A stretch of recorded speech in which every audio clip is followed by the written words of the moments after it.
As you may know, I've played on a Wick 4AL for a very long time now. I've tried several other mouthpieces and always gravitated back toward the Wick. There were some things about it that I just didn't want to give up. It has a nice open singing sound, which I really like. Some other mouthpieces I've tried didn't have that open sound. They felt a little more tight, a little more closed. The sound didn't seem to resonate in the room as well as it did with the Wick. Recently, I've been trying the DC3 by Alliance. It's a David Child's signature mouthpiece. David said that one of his goals with the mouthpiece was that he wanted it to play like his Wick 4AL that he'd had before. He really liked the mouthpiece and wanted something that played the same but was better.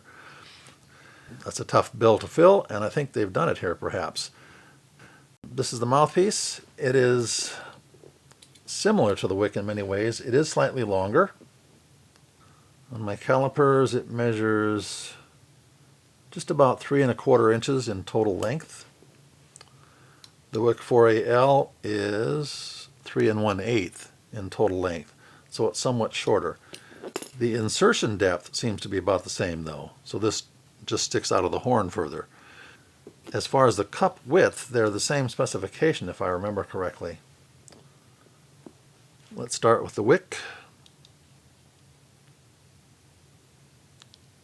It measures just 1 notch over 1 inch in diameter. For the Alliance,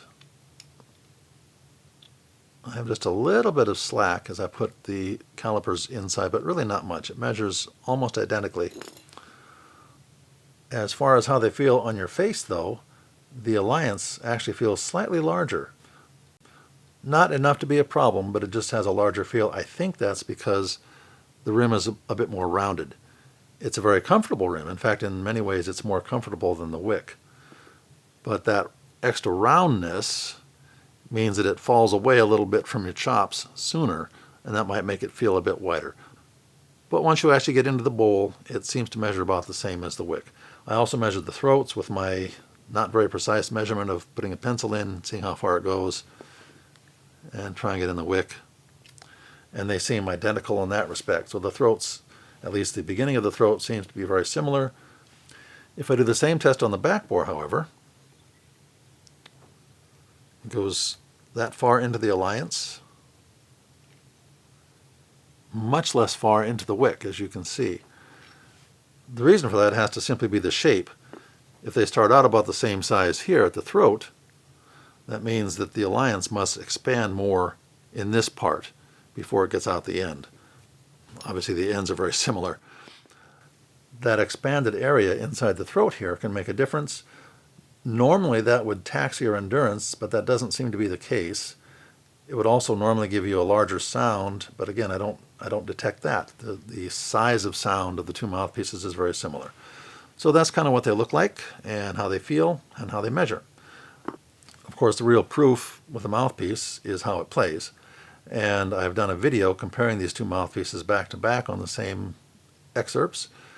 And so far, I've gotten some opinions from my forum people. So far, the opinions are leaning toward the DC3. However, it's not a clear-cut decision. There are nice things about both mouthpieces, and I find that as I play them as well. There are some things I like a little better about the Wick, some things I like better about the Alliance. I think, however, the balance is leaning more toward the Alliance now. It's got more center in many cases where I want a little more center. That's one of the frustrations with the Wick. Sometimes you don't feel like you can get the core that you want out of it, despite it, well, its nice large sound perhaps is why that's the case. And yet, I feel like I can get about the same width or size of sound when I want it on the Alliance, but with that little extra clarity of the attack and clarity of notes. So that's where I am.